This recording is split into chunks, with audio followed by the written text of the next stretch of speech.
अच्युतम केशवम राम नारायणम कृष्ण दामोदरम वासुदेवम हरिम श्रीधरम माधवम गोपिका वल्लभम जानकी नायकम रामचंद्रम भजे। मोहिनी सी मूरत, सांवली सी सूरत वाले कृष्ण की महिमा अपरंपार है। वो लीलाओं का विस्तार है, वो द्वापर का उद्धार है। वो अधर्मियों की मार है, वो ही भक्तों का कराता बेड़ा पार है। जो कृष्ण की भक्ति में रम गया, समझिए उसका जीवन तर गया। यही कारण है कि आज कलयुग में भी द्वापर के उद्धारक भगवान श्री कृष्ण के भक्त उनकी महिमा से अभिभूत नजर आते हैं। और आज हम भगवान श्री कृष्ण की उन्हीं महिमाओं का वर्णन करेंगे जो आपके हृदय स्पंदन को और भी बढ़ा देंगी। अब जब बात हृदय की ही हो रही है, तो चलिए जानते हैं एक ऐसी मान्यता के बारे में जिसके अनुसार भगवान श्री कृष्ण का हृदय आज भी पृथ्वी लोक में धड़क रहा है और अपने भक्तों की मनोकामनाएं पूरी कर रहा है। और वो हृदय कहीं और नहीं बल्कि ओडिशा में भगवान जगन्नाथ की मूर्ति के अंदर एक लकड़ी के रूप में स्थापित है। मान्यता है कि जब महाभारत युद्ध के 36 वर्षों पश्चात श्री कृष्ण की मृत्यु हुई, तब पांडवों ने उनका दाह संस्कार किया। परंतु वो सभी तब चौंक गए जब उन्होंने देखा कि श्री कृष्ण का शरीर अग्निदेव को तो समर्पित हो गया है, परंतु हृदय लगातार जल रहा है और उसमें से एक ज्योति निकल रही है। ये देखकर पांडवों ने हृदय को जल में प्रवाहित कर दिया, परंतु जल में प्रवाहित करते ही वो हृदय एक मोटी लकड़ी यानी लट्ठे में परिवर्तित हो गया, जो बहता हुआ सीधा राजा इंद्रद्युम्न के पास पहुंचा। जब इंद्रद्युम्न को इस लट्ठे की वास्तविकता का पता चला, तो उन्होंने उस लट्ठे को जगन्नाथ जी की मूर्ति के अंदर स्थापित करवा दिया और तब से श्री कृष्ण का हृदय जगन्नाथ जी की मूर्ति में धड़क रहा है। कहते हैं कि जब हर 12 वर्ष पश्चात जगन्नाथ जी की मूर्ति बदली जाती है, तब उस पूरी जगह की बिजली काट दी जाती है और अंधेरे में उस लकड़ी रूपी कृष्ण हृदय को निकालकर दूसरी मूर्ति में प्रतिस्थापित किया जाता है, ताकि कोई उसे देख ना सके। यहाँ तक कि लट्ठे को बदलने वाले के हाथों और आंखों पर कपड़ा भी बांध दिया जाता है।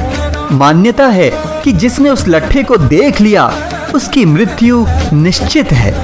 कृष्ण की महिमा यहीं समाप्त नहीं होती, बल्कि माना जाता है कि क्रिश्चियंस के प्रभु जीसस क्राइस्ट का भगवान श्री कृष्ण से काफी गहरा नाता है। शोधकर्ता मानते हैं कि ईसा मसीह के जीवन पर श्री कृष्ण का बहुत गहरा प्रभाव पड़ा था। उनके जन्म की कथा भी श्री कृष्ण की जन्म कथा से काफी मिलती जुलती है।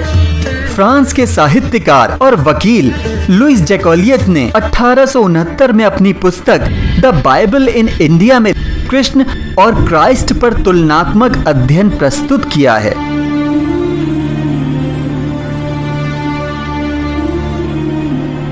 जीसस शब्द के संबंध में जैकोलियट का कहना था कि क्राइस्ट को जीसस नाम उनके अनुयायियों ने दिया था, जिसका संस्कृत में अर्थ होता है मूल तत्व।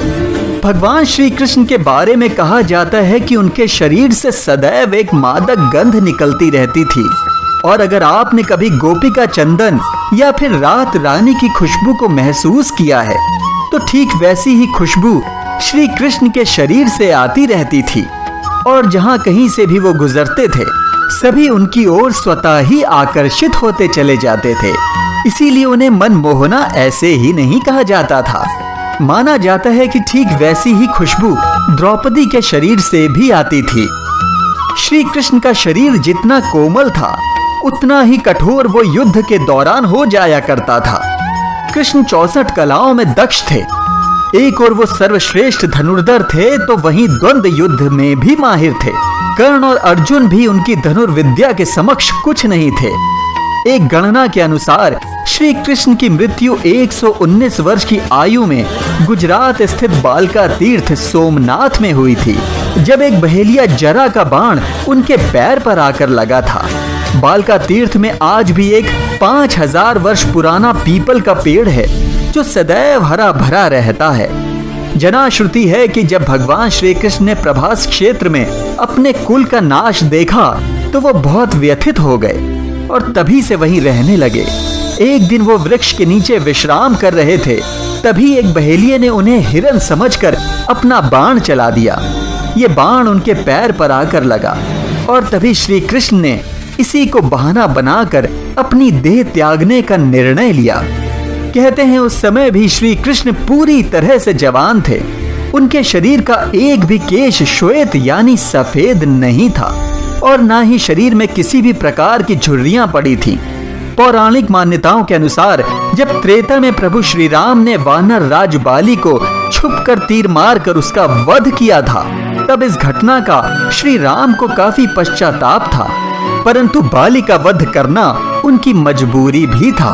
और अपने इसी पश्चाताप के कारण कृष्णावतार के समय भगवान ने उसी बाली को जरा नाम का बहेलिया बनाया और अपने लिए वैसी ही मृत्यु चुनी जैसी मृत्यु उन्होंने बाली को दी थी।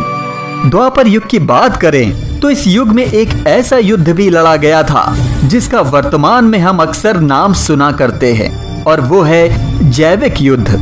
माना जाता है कि भगवान शिव और श्री कृष्ण के बीच विश्व का पहला जैविक युद्ध लड़ा गया था।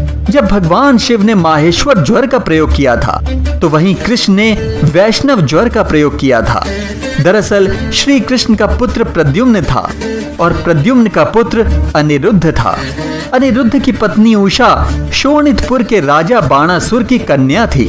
शादी से पूर्व अनिरुद्ध और उषा एक दूसरे से प्रेम करते थे, परंतु बाणासुर को अनिरुद्ध और उषा का प्रेम बिल्कुल भी पसंद नहीं था। इसी कारण अनिरुद्ध ने उषा का हरण कर लिया था। इसके पश्चात बाणासुर ने भगवान शिव के वरदान की शक्ति से अनिरुद्ध को बंधक बना लिया और इसी कारण अपने पौत्र अनिरुद्ध को छुड़ाने के लिए श्री कृष्ण को भगवान शिव से युद्ध करना पड़ा था, जिसमें महादेव ने माहेश्वर ज्वर और श्री कृष्ण ने वैष्णव ज्वर का प्रयोग किया था। युद्ध के भयंकर परिणाम को देखते हुए अंत में देवताओं ने मध्यस्थता की और तब जाकर युद्ध को रोका जा सका था। कहा जा सकता है कि यह युद्ध दो देवों के बीच नहीं था, बल्कि भक्त की शक्ति और रिश्ते की पराकाष्ठा के बीच था। भला शिव और कृष्ण के बीच युद्ध कैसे हो सकता है? यह तो संसार को भक्त और रिश्ते के महत्व को समझाने के लिए दो देवों के बीच रची गई लीला थी। तो दोस्तों, ये थी भगवान श्री कृष्ण से जुड़ी कुछ रोचक मान्यताएं। अगर आपको अच्छी लगी तो लाइक, शेयर और बेल आइकन को दबाकर सब्सक्राइब अवश्य करें। जय श्री कृष्ण।